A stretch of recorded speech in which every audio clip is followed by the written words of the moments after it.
iba a ganar los republicanos, y no, el Congreso en la Cámara de Senadores, por un escaño, por un voto, lo ganaron los demócratas.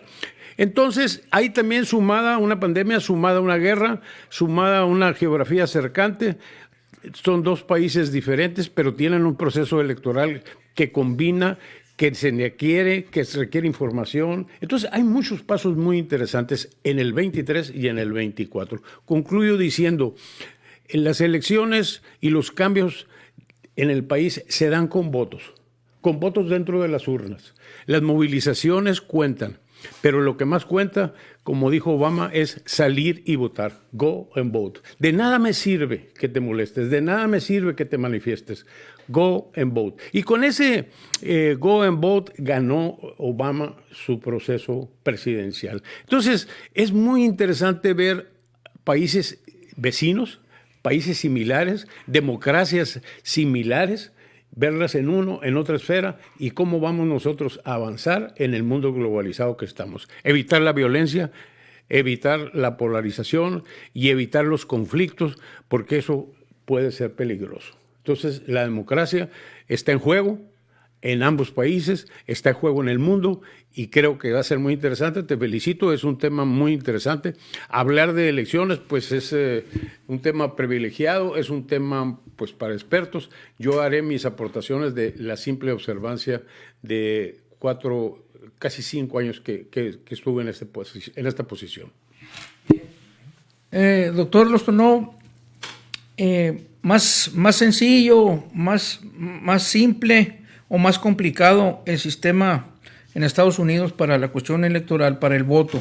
Bueno, como bien dice el señor doctor, son dos sistemas que no dejan de ser democracia. La democracia universal o directa, como la vivimos en México y en muchos países del mundo, y la democracia indirecta, representativa. ¿Cuál es el mejor sistema? El que te dé la seguridad al ciudadano, ¿sí? Los dos, así como aquí en México hay instituciones en un momento dado que podrán ser muy vituperadas, pero que le han dado una cierta seguridad de tener por fin que salimos de un oscurantismo electoral que malamente fue llamado en algún momento la dicta blanda, para tener procesos más certeros, ¿sí? Al costo en un momento dado que esto pueda hacer, ha habido paz en nuestro país. Hubo paz en todo el periodo priista. Hubo una paz social, como la paz romana, ¿no? En un momento dado, ¿sí? Y ha habido alternancia pacífica. Menciona el doctor un aspecto muy importante, como platicábamos un poquito antes de entrar a esta conversación. Esta es una breve conversación que pues dará para análisis posteriores, pero el tema polarización y seguridad. ¿Hay polarización en Estados Unidos? Sí la hay. ¿Hay polarización en México y en otros países del mundo? Sí la hay. Pero estamos viendo ahorita el aspecto de la polarización en los Estados Unidos. No es tan dramático como un blanco y negro o como un todo y nada o yin yang. Allá es azul y rojo, como podrán nuestro auditorio ver la información gráfica, ¿sí?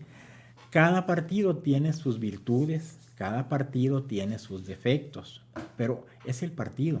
También ahorita mencionábamos fuera de cámara un aspecto muy importante. No es lo mismo el gobierno de Estados Unidos que el pueblo de Estados Unidos, ¿sí? Y la manera como el pueblo de Estados Unidos va a reaccionar, ¿sí? Todas son, en un momento dado, reacciones, ¿sí? Yo, gobierno, hago una acción para provocar una reacción, ¿sí? Como en un momento dado en el sistema electoral. El sistema electoral se basa en una sola palabra: fe. La fe es creer sin ver. ¿Por qué? Porque los procesos son tan complicados en un momento dado. El proceso que describe y que ya terminó de describir, en mi opinión, a la perfección, mi estimado doctor, es muy aplicable a la idiosincrasia norteamericana, ¿sí? ¿Por qué? Porque ellos confían en ciertos valores. Esa idiosincrasia, tratar de vaciarla en México no sería muy positivo. ¿Por qué? Porque ya lo vivimos. Ya no somos demócratas y republicanos, pero durante 60 años fuimos PRI-PAN y nada más. Muy interesante. ¿Sí? Entonces, ¿qué pasa? La gente en un momento dado lo que quiere es vivir en paz. Nadie despierta en este día para decir voy a matar o voy a morir, salvo situaciones extremas en eventos bélicos, ¿sí? Ahora, en la breve introducción que usted nos dio, mi querido ingeniero, menciona, no son solo las elecciones. Ahorita yo creo que el mapa electoral ya lo dibujó el doctor, porque tiene un inicio y, como dice, concurrentemente, de tiempo en tiempo, coinciden las situaciones tanto en México como en Estados Unidos, que es el tema fundamental que estamos desarrollando. Influye, ¿no? Por supuesto, por supuesto. Lo que pase allá nos va a influir, ¿sí? Y estamos viendo qué es lo que vamos a recibir, ¿sí? En un momento dado fue, interactuando un poquito, doctor, que Trump ganara fue una sorpresa, ¿sí o no? Sí, sí. Evidente. ¿Sí? ¿Por qué? Que ahora la ola roja no se diera. ¿Fue una sorpresa también? ¿O era otra sorpresa, era porque la ola roja estaba prevista? Estadísticamente, y todas las encuestas le daban mayoría, y perdió la ola roja. Ganó la ola azul, se reforzó. Por dos razones, la económica y la inflacionaria. Le ha dado resultado. La entrega de divisas a las familias en crisis. Recordemos que estamos en una pandemia, y no hay pandemia sin guerra, decía Cosío Villegas, y no hay guerra sin pandemia, ¿no? Estamos en medio de una pandemia que es mundial, que todavía no podemos salir. Estamos en una guerra que todavía no se puede definir si va a entrar la OTAN o no, y que sí, que se puede transformar en una guerra mundial. Por otro lado, los sistemas electorales están en su máximo expresión para resolver el problema de la democracia. Entonces, está en juego la democracia. Ellos no tienen la credencial de elector. No. Me decían que era lo primero que ellos quieren, tener una credencial de elector como la mexicana, y la veían como una cosa muy atractiva. Ellos te tienen que registrar en cada proceso. Segundo, ellos no tienen una segunda vuelta como nosotros no tenemos una segunda vuelta, pero ellos le dan muchas vueltas. Votan en la primaria.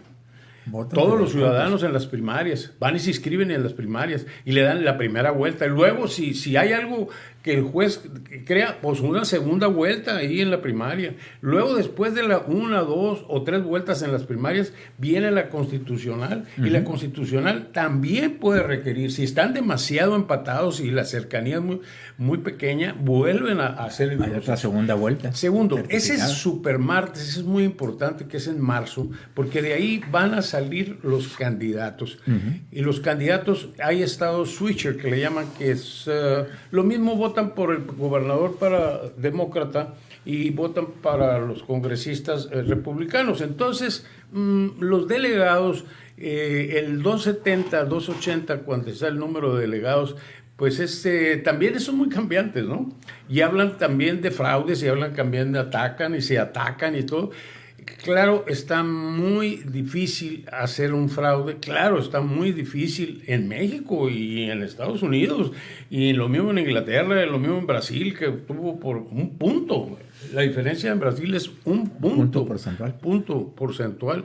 Es una elección muy cercana, muy pareja, con una entidad muy polarizada. Decíamos los números, ¿verdad? Los números hay que analizarlos también.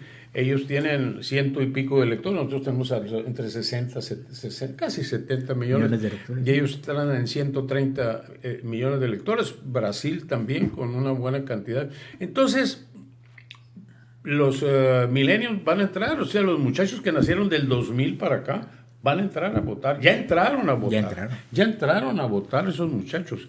Y esto nos cambió también la ola roja, ¿no? Se supone que entraron todos estos jóvenes a votar por primera vez, ¿no? Entonces, ¿hay contagio? Sí. ¿Hay cercanía? Sí. ¿La geografía cuenta? Sí. México y Estados Unidos sí, están pegados. Y son países muy similares. Donde nosotros trabajamos, cuando trabajamos en la frontera, decíamos que era un país diferente. lo definían los expertos como Mexamérica, porque tampoco es Estados Unidos, pero tampoco es México. Y esos 60 y tantos municipios y 10 entidades, 6 mexicanas y 4 norteamericanas, donde viven alrededor de 45 a 50 millones de personas, ahorita debe ser alrededor de 60, porque ya llegamos al ciudadano 8,000. Entonces, los pueblos están creciendo tremendamente, y en la zona de la frontera no es lo mismo que el sureste ni el centro del país, pero tampoco es lo mismo que el norte y el centro de Estados Unidos. Claro. Entonces hay 3 países que tienen procesos electorales, procesos políticos diferentes y modos de pensar. Entonces va a ser muy interesante el decantamiento de los candidatos, que ya vemos aquí en México, que las corcholatas, que los que quieren salirse, etcétera, y los decantamientos del supermartes que van a tener ellos. Entonces, va a haber mucha similitud y cercanía, influencia por el internet, por los noticieros, por lo interesante y por lo que está en riesgo, que es seguridad, no violencia, tranquilidad, buena economía, resolver los problemas de salud. ¿Qué nos dejó la pandemia? Pues una gran enseñanza, ¿no? Tenemos que cuidar la salud y no gastar en armamentismo. Sí. Pues hay una gran temática de fondo, independientemente de esa franja México-estadounidense. Hay que agregarle todavía, doctor, a los refugiados que están viniendo del centro, las migraciones, que también van a salir perjudicados. Aquí lo interesante es, trasfondo, ver en programas subsecuentes en qué le beneficia a México la llegada de un candidato u otro, de un partido o del otro, y bien qué liderazgos tiene. Ahorita no hay que olvidar que estamos al punto de una conflagración. Cada día que pasa, en vez de disminuirse las tensiones, están aumentando. Necesitan los países capacidad de liderazgos y obviamente, pues en el caso nuestro, tener de enemigos o de amigos a los vecinos, que es muy importante. Entonces está jugando México. Recordemos que cuando estaba Peña Nieto, pues las vicisitudes que le hizo pasar Donald Trump y todos esos que agachaba la cabeza, seguimos con Biden y aún así nos ha tocado un presidente en la persona de Andrés Manuel López Obrador casi retobón, o sea, retando las cuestiones positivas o negativas de nuestros vecinos. Y yo creo que lo más importante ahorita, lo que acaba de decir, doctor, es vivir en paz. Necesitamos ese tipo de liderazgos. Yo les agradezco por espacio de tiempo estar aquí, pero este fin de semana los vamos a invitar para ampliar mucho más en tiempo este tipo de intervenciones y seguir dando, doctor, hasta que la fecha sea inminente.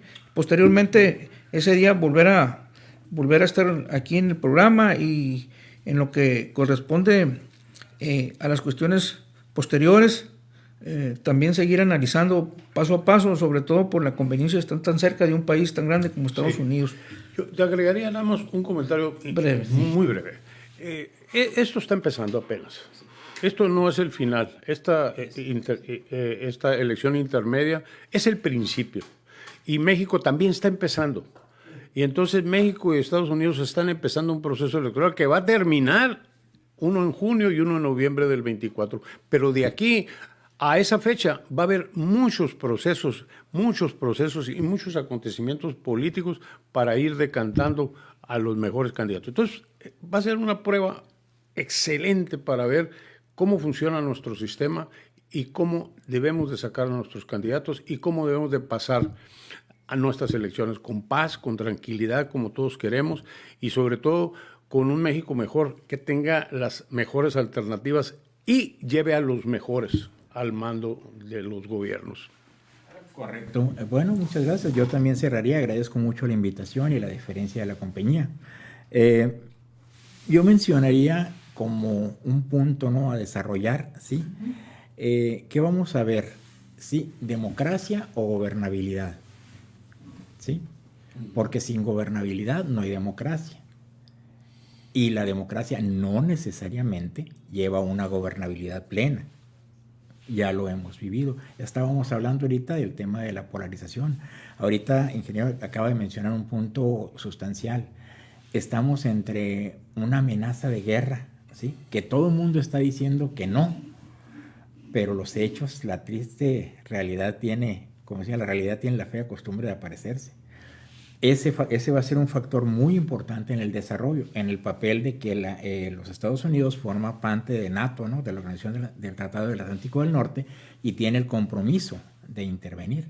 Ayer ya se estaban manejando en diversos medios la posibilidad de que así fuera. Sin embargo, el Senado ahorita está con el tema en cuestión, analizando, ¿no? Los puntos de convergencia, ¿no?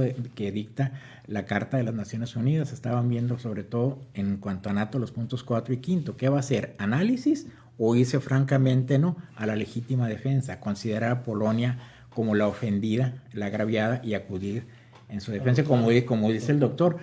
Eso podría desencadenar un movimiento bélico que va a trastornar toda esta cuestión electoral. Si la cuestión electoral es llevar la cosa en paz, darle esa paz al ciudadano de todos los países, en Estados Unidos, en México, ¿sí? ¿Qué factores externos pudieran trastornarlo? El aspecto de la guerra también habría que medirlo, porque también, como lo sabemos, ya lo he demostrado, que el pueblo norteamericano tiene una mentalidad muy fija, ¿sí? Muy leal, en cierta forma, muy predecible, que estando en guerra nunca cambia de partido político en el gobierno. Eso va a ser una incidencia mayor. Eso doctor. Le favoreció a Bush Jr., ¿no? Sí. En la guerra con el Golfo Pérsico. Quiero también decirles que el partido mayoritario no es el demócrata ni el republicano en Estados Unidos, ni es la derecha ni es la izquierda en México. El partido mayoritario se llama partido abstencionista. Entonces, Estados Unidos también tiene una abstención muy grande, ¿no? Y a veces pues llegan a votar el 40%. O sea, como en Sonora, en la elección próxima pasada, la elección de Sonora fue la de hace un año, fue una elección con mucha abstención, ¿no? De cada 10 sonorenses votaron 4, 6 no votaron. Y en Estados Unidos también. Entonces, últimamente hay una tendencia a la participación, y creo que los jóvenes y las clases medias ahora se han manifestado y están más interesadas en votar, porque se está en riesgo muchas cosas. Muy bien. Pues, muy amables por estar con nosotros. Esos temas y otros más vamos a estar llevándoselos hasta su casa, y no se lo pierdan. Vamos a informarles cuándo es la próxima participación. Doctor Lozano, muchas gracias por haber venido. Doctor Robles Linares, gracias. Aquí tiene su casa, ya sabe, y vamos a estar pendientes pues para la próxima, para darle un poco más de amplitud al tema, sobre todo en tiempo. Les agradecemos mucho, amigos, seguidores de Género Digital, y estamos para servirles. Muchas gracias y tengan muy buenas tardes.